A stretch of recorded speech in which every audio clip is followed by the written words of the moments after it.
Hello viewers, the topic of today's discussion is population growth in developing world. Population dynamics is an important factor in economic development of developing countries. In the past more than 5 decades, the world population has increased at an unprecedented rate. The death rates gradually decreased in the late 19th and the 20th centuries.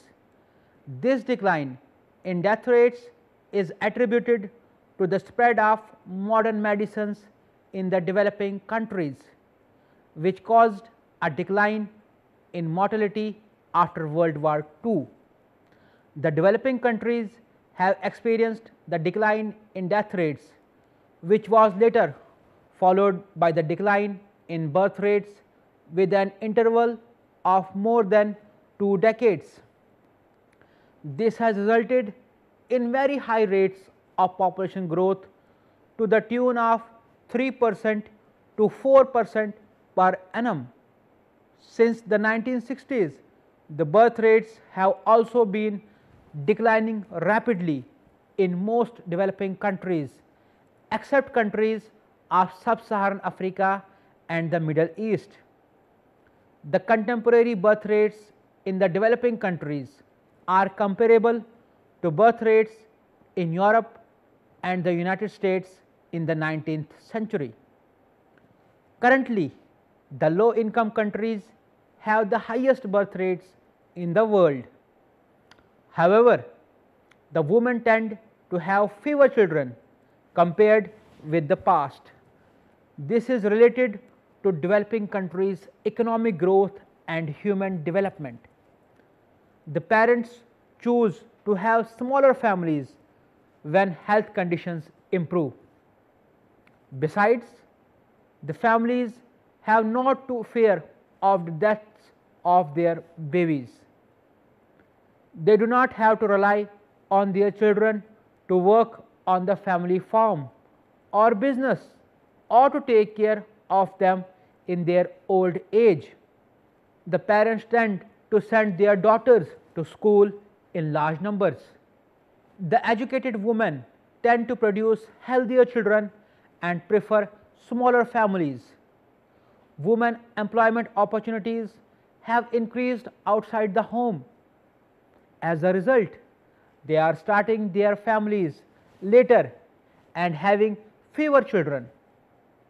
Above all, the access to family planning is improving. The parents can control the number and spacing of their children.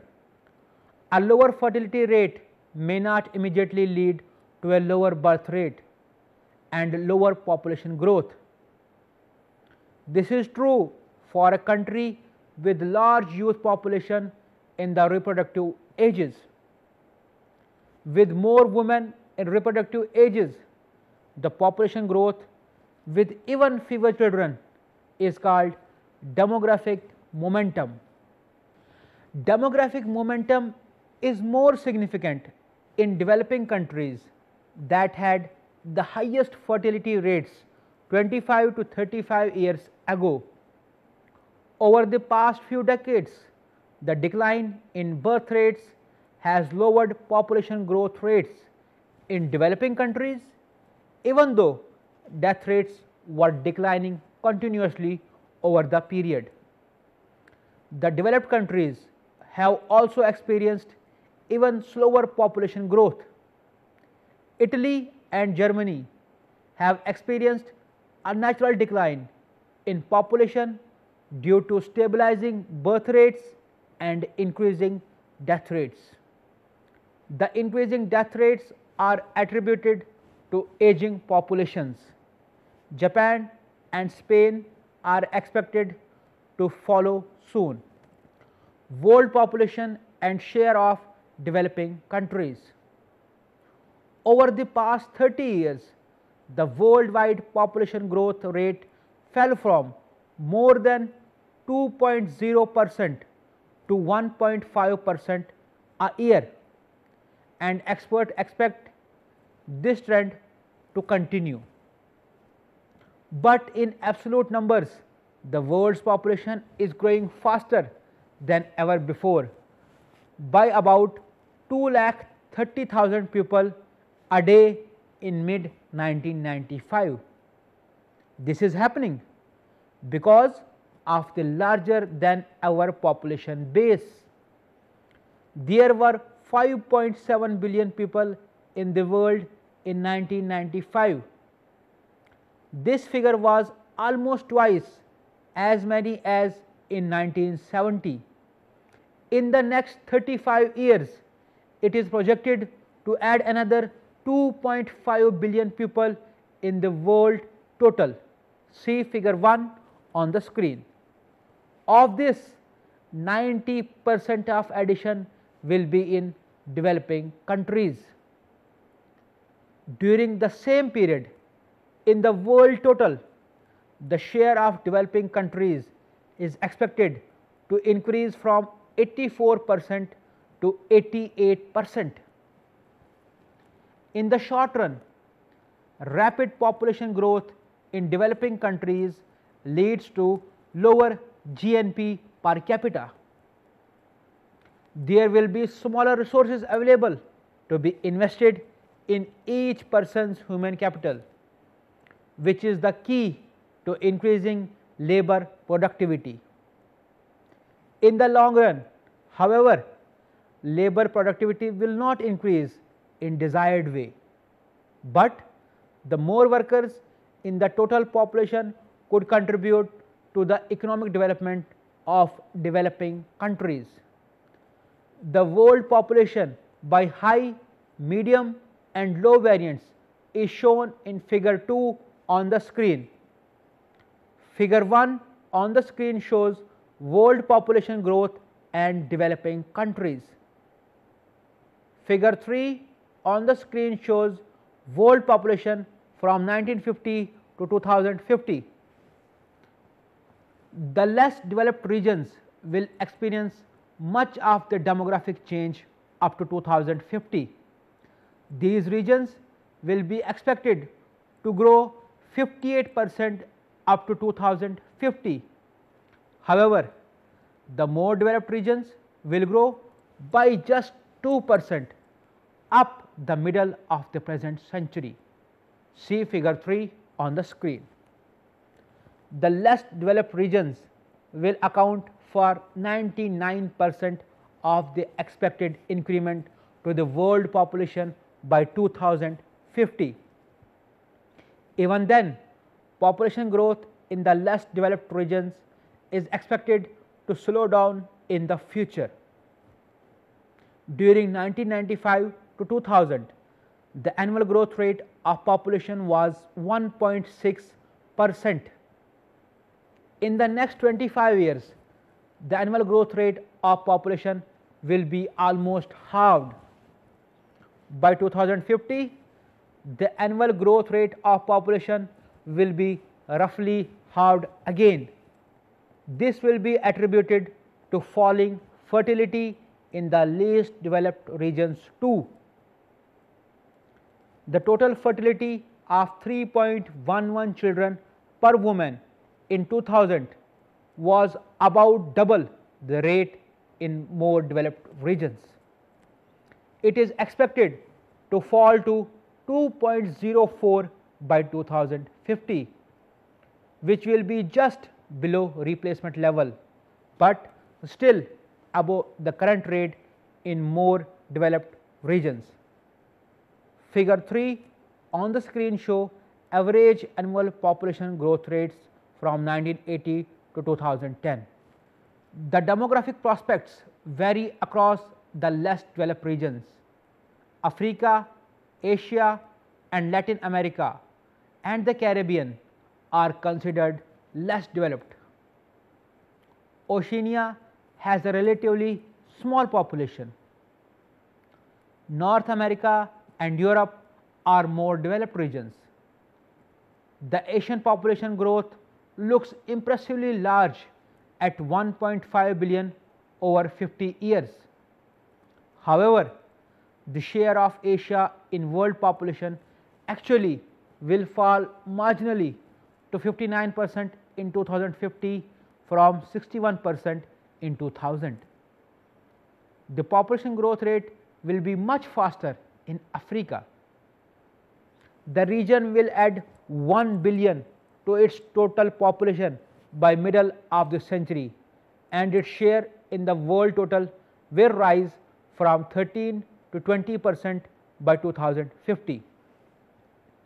Africa has experienced faster annual rate of population growth than any other major area during 1950 to 2000. In early 1980s, the population growth rates reached a higher peak in Africa at 2.86% than anywhere else. It took at least 15 years after growth had begun to decline in every other major area of the world. The population growth in Africa shows a declining trend belatedly, which is similar to other major areas. Europe is at the other end of the spectrum. The population growth rates in European nations have been negative and continuing to fall up to 2050. The more developed regions show slightly slower decline in growth rates compared to the less developed regions. This is mainly attributed to international migration. International migration is significant for the United States and Canada. These two more developed countries are expected to experience a 0.5 percentage point of the growth rate in 2000 to 2050. In Europe, migration increases the growth rate by 0.1 to 0.2 points, and Oceania will have migration increases by around 0.25 points. The countries with lower per capita GDP are expected to grow fairly rapidly.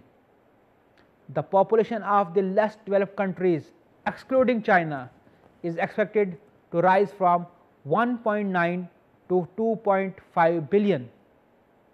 The population of the least developed countries, including India and much of Africa, is expected to grow very rapidly from 2.1 to 4 billion during 2000 to 2050. Africa is predicted to experience a rapid population growth despite the effects of HIV/AIDS. Case study of Africa.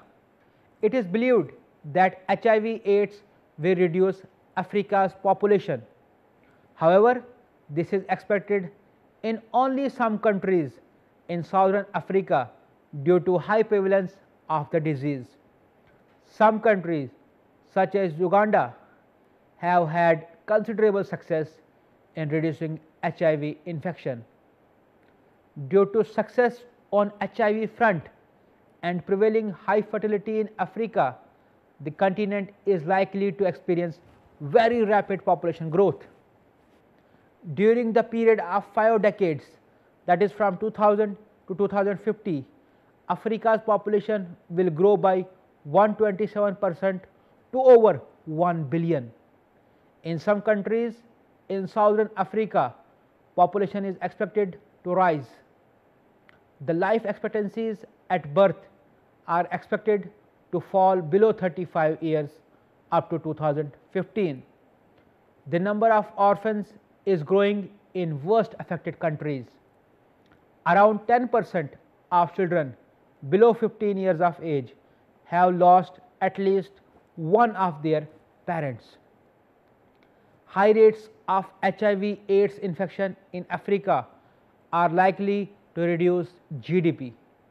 Higher mortality will lead to slower labor force growth, reduced average levels of worker experience, and lower educational attainment. More children will drop out of school due to orphanhood. It is estimated that the disease will reduce annual rates of GDP growth by 1 to 2 percentage points. Overall, HIV/AIDS is likely to restrain growth in Africa's population and reduce growth of its GDP. However, the demographic projections suggest rapid population growth in the continent. Dependency ratios. The dependency ratios are projected to differ greatly by each country's level of development. A higher dependency ratio could increase the burden that children and retirees place on people of working age, both through tax finance transfers and within family care. The dependency ratios are likely to decline in the least developed countries, remain stable in the less developed countries, and rise in China.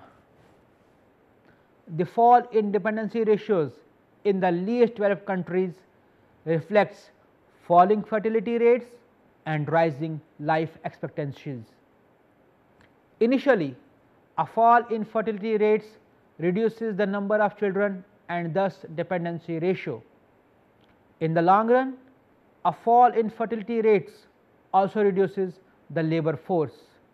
Eventually, all countries will experience the rising dependency ratios which the more developed countries currently face. Overall, population projections imply rapid population growth and falling dependency ratios in the developing countries. Population change. The population growth is not economically harmful. In historical perspective, population and living standards usually grow at the same time. Even then, economies of many developing countries have grown slowly in the recent past. It is believed that government institutions and policies are responsible for slow growth in some countries. Therefore, institutional reforms would increase economic growth in these countries. It is also believed that a declining share of children in the population can bring several economic benefits. This only happens to countries with appropriate economic policies. Thus, the economic effects of population change will depend on future institutions and policies in developing countries. Economic effects of population growth. The developing countries have more concentration of population. The growth of population is very rapid in poor countries. The economic significance of population will depend on the institutions. The population growth is likely to reduce average living standards. However, this view has not wider acceptance among economists and policymakers.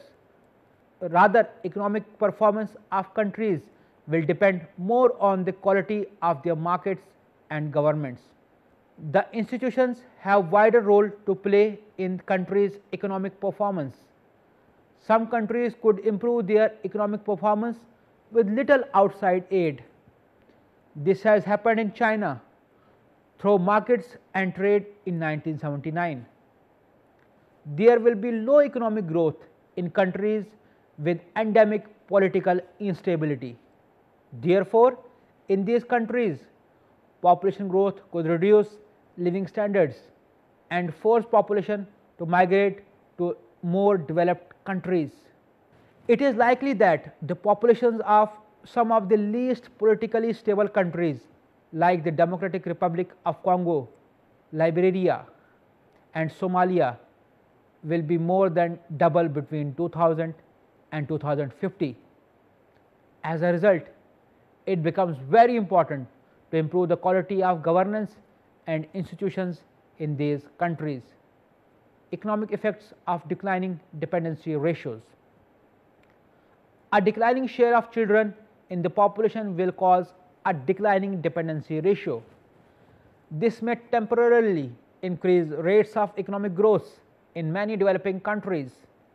The effects of the decline in dependency ratios as birth rate fall is termed as the demographic dividend.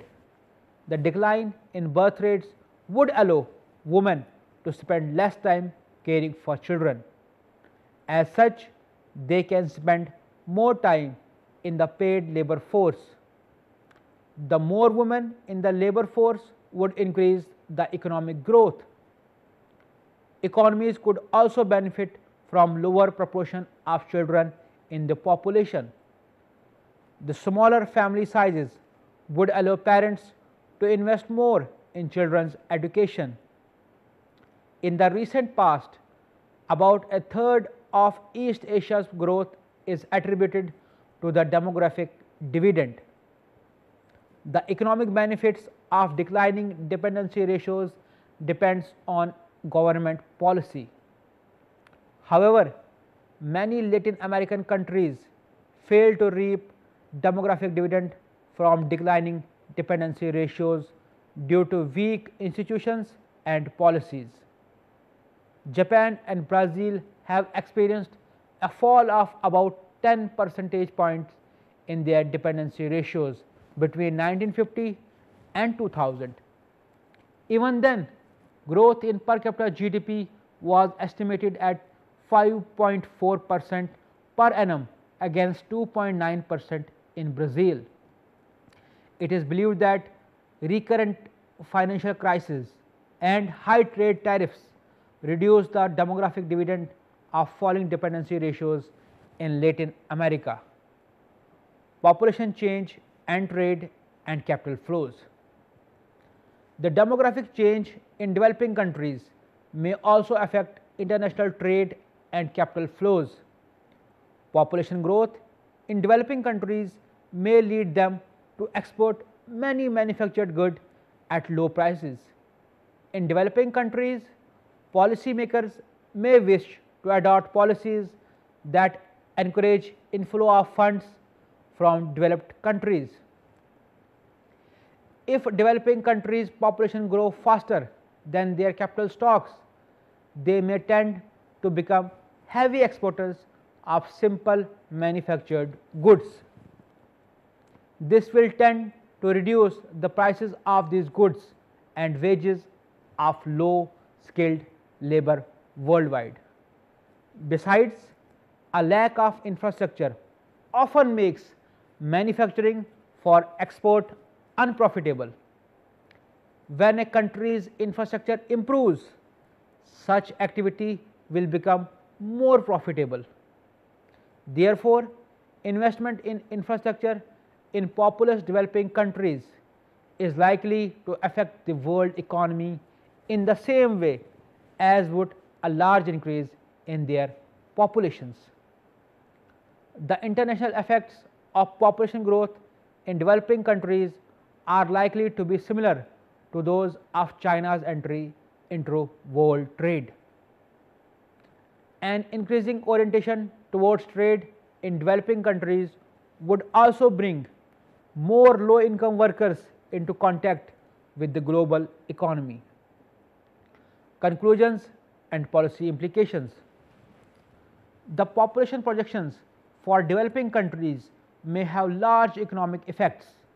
It is expected that many developing countries will experience rapid population growth. At the same time, many developing countries also expect their birth rates to fall.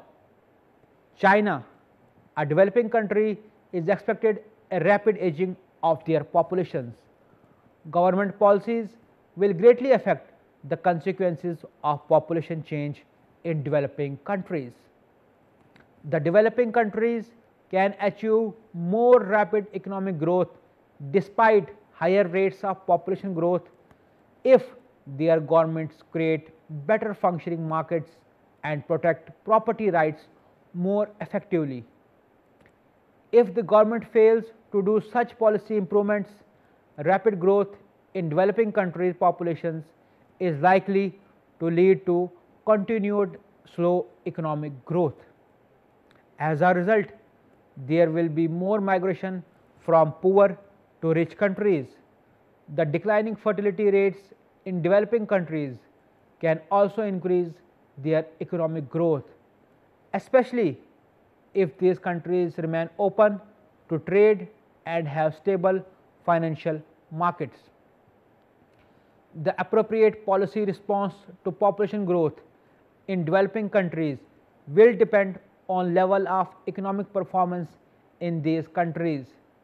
Besides geographical factors, the institutions are responsible for slow economic growth. Therefore, in order to improve the living standard in the developing countries, they may require large subsidies and investments in technologies from developed countries. The population reduction policies might also be consistent with their potential for economic growth. There is need for greater access of women to education, which will reduce population growth in future. The weak institutions are responsible for poor economic growth in many developing countries. Therefore, institutional reforms might allow populations and living standards to grow at the same time. There is also need to reduce corruption and enforce private property rights to speed up the rates of economic growth in many developing countries. Developing countries may also need to increase labor market flexibility to promote female employment. The developed countries may link aid to good governance and economic freedom in developing countries. Most of the governments of very poor countries may doubt that developed countries will carry out their threats of withholding aid. Such a lack of credibility would reduce incentives for governments in poor countries to perform better. I hope you have enjoyed today's lecture. Thanks for watching.